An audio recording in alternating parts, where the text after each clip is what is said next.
გუშინ ჩვენ აქცენტები გავაკეთეთ ჩვენს გადაცემაში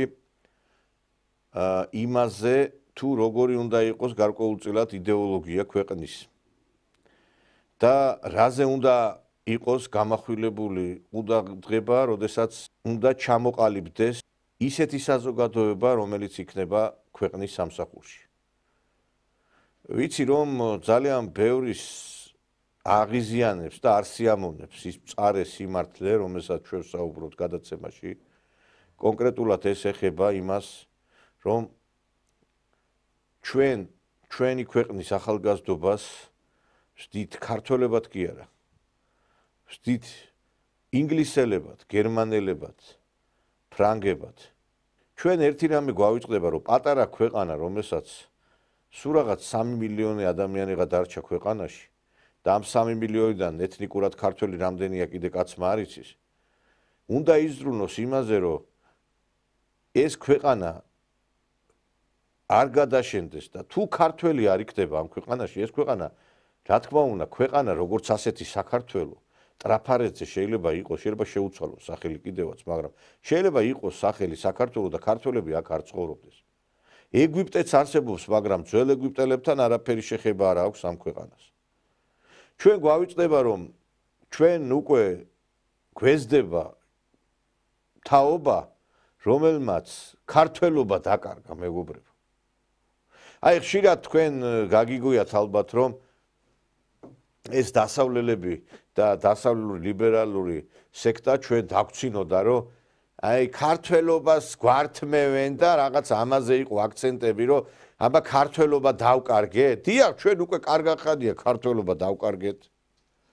დიდი ხანია ჩვენ უკვე აღარა ვართ ის ქართველები, როგორი ქართველებიც იყო ადრე. აი გუშინ განახეთ 85 წლის ციცო ბებოს აი რაღაც გულისამაჩუყებელი სიუჟეტი, როგორ თოვლავს ის სახს და როგორ ციცოცხლით ახსავსე აი ამ სტიქიის უბედურების დროს როგორ მუშაობს ეს ქალი. აი ეს ქალბატონი არის იმ ძველი თაობის წარმომადგენელი, როდესაც მორალურად სუფთა და ზნეობრივად სუფთა საზოგადოება იყო. მე ქვევიდან გიყურებ. აბა ვერ ახვალ, მაგრამ ახლანდელი ახალგაზრდები რა ვიცი, ვერ ადიან აქ. იმერის ბიჭო, პატარა ბიჭო, პრასი პარია, ჩემ ბოსტანში პრასი რატომ მოგიპარია, არ მომიპარავს მიპოვნია, ეხლა ჩემია, პატარა გოგოს სიყვარული ოხრადნელია. ხარაგაულში სოფელ საბეში ჩამოვედით და აუცილებლად უნდა გაგაცნოთ უსაყვარლესი ბებო, ციცო ბებო, რომელიც დაგვიმტკიცებს, რომ ასაკი უბრალოდ ციფრებია. 85 წლის გახლავთ და საოცარ რაღაცებს აკეთებს, ხეზე ძრება, სახსულის ოჯახს მარტო, მოკლედ საოცარი ქალბატონია და გავიგოთ მისი საიდუმლო ახლა. ციცო ბებო, მოგესალმებით. როგორ ხარ? დღემდე ისე ვფიქრობთ, რომ პირველი შეყვარებული უნდა იყოს ქმარი, ხო? კი. აი რატო? რატო არა? ეს რო ჩასახა ვაიმე, აქ დავიბადე, აქ გავიზარდე ამ სოფელში.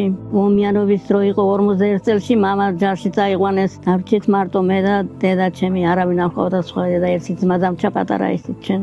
სულ პატარები ვიყავით. მე დიდი წვალებით წამოვიზარდეთ, ბავშვობა მართლა არ გამიგია, ბავშვობა არ. თამაში იყო ჩვენთვის არც არა. შრომაში დედას ვეხმარებოდით. გავიზარდეთ, მე ჩემი ძმა სამხედრო სავალდებულოში წაიყვანეს. იქ დამეღუპა. დავჭით მარტო ისე ჩვენ. მე გავთხოვდი აქ ისევე. ჩემი ძმის სამხანაგი იყო. ის ჩემი მეუღლე. ერთად მსახურობდნენ სამხედროში და სამხედრო ჩამოვიდა მე. უმაკითხა აქ და რა ვიცი, ასე იყო ჩვენი იღბალი ალბათ და გავთხოვდი. ერთი შვილი დამჭა, ერთი შვილი მყავს. ჩვენ 25 წელი ვიყავით ერთად. 45 წლის ასაკში გეგარდა მეცვალა მე. ბევრი წლები მარტო ვიყავით, ცხოვრობდი მარტო, როცა შემეძლო. მე აღარ შემეძლო ახლა ბოლოს შრომა არ ჩერდები. ვერ გავჩერდები, რა ვიცი, მუხში გავლა შემეძლო რა გამაჩერებ. გული მაქვს ისეთი, რომ მინდა რომ გაკეთდეს ყველაფერი, რო ხედავ, ვერ გავჩერდები მას გავუკეთებელად. ავედი, კიდე ავიდა, მაგრამ მიხარია და მომწონს რო გავაკეთებ საქმეს, მივიხედავ უკან მომწონს ის და მე ამაყოფილით. დროხაზული, მე სახს მივხედავ, გავალ პანანში, ლობიო და ის მაკარგი, ბოსტანი მაქვს, გავაკეთებ პომიდორი, რამე და ცესა ყველაფერს. ბუნებამ თუ არ მიღალატა. ეხლანდელი ახალგაზრდები რა ვიცი უფრო სხვანაირები არიან ახლა ჩვენ კიდე შრომაში ვიყავით ჩაკლულები ეხლა ასე ამდენი არ უნდათ მაგრამ უნდა ქონდეთ გული გაკეთების შესაძლებლობა რა გულიც კეთილი უნდა იყო ყველასთვის ყველას მიმართ სიკეთე უნდა გიხაროდეს ადამიანის მეზობლის მეგობრის არავის ცუდი არ მინდა ყველას კარგი მიხარია ცუდი მწყენს და ასე ვარ ამ გულით ალბათ ეს მადლებს რა ვიცი ხედე დავინახე გულის ვარდი რა წამშიდაც დაგინახე იმ წამშიდვე შემიყვარდი შემიყვარდი ისე როგორ ჯერ არავინ მყვარებია სადაც წავალ გზას მინათებს ბიჭო შენი თვალებია გოჯები რა ვაკავს გოჯები ძალიან კარგად არიან რა საჭმევ სოსკას სოსკის დისამბორ სიყვარული ხომ თავარია თუ არ გიყვარს ვინმე და რამე თუ არ გიყვარს მაგას დასულია საქმე თუდად არის სიყვარული აკეთებს ყველაფერს, გაძლევს ძალას, ენერგიას, ყველანაირს. მართალია, ჩემი მეუღლე არ მიყვარდა თავიდან, არც ვიცნობდი ახალი გაცნობილი მყავდა, მაგრამ მე როცა შევუვლდით, რა თქმა უნდა, შეგვიყვარდა ერთმანეთს პატივცემდით, ერთმანეთს უჯერებდით, მიყვებოდა, ასე უნდა იყოს ყველანი, ყველა სიყვარული თუ არ ექნათ, აბა ისე როგორ შეიძლება ცხოვრება არ იქნება. სტუმარი მართლა ძალიან მიყვარს, ჩემთან ისე უყვარდათ მოსვლა. ზაფხულობით სულ ყოველთვის მყავდა სტუმრები, ნათესავე მოდიოდნენ, ეხლა რო არის ტელეფონები და რამე აღარავის აღარ მიდი მოისწო რა ადრე, იმდენი მოდიოდნენ ხალხი რომ ყველას უყვარდა მოსვლა. აქედან რომ მიდიოდნენ ტიროდნენ რა, მიდიოდნენ დოქტორებთან ხომ ტირილით მიდიოდნენ სულ არ უნდა წასვლა. მეც კიდე წარ შეკრული კი არ ვიყავი, სულ გამხიარებლები ხდებოდი და ყველას უღაროდა და უნდა ჩემთან მოსვლა. აქ რო გავიზარდე, აქ რო დავიბადე რა, მიჩეული ვარ ამ არემარეს და ვეღარ შორდები რა, ვერ ჩერდები, მიყვარს საქაურება მიყვარს.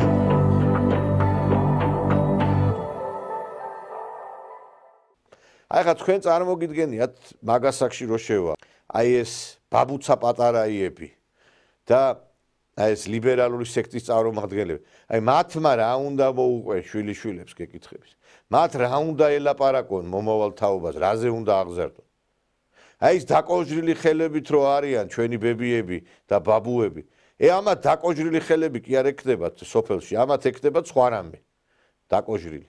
ამათ კიდე ერთხელ მეორებ ის კი არ აქვთ გულში რომ ქართველი, საქართველო, არა, ამათ აინტერესებთ ევროპა, ამერიკა.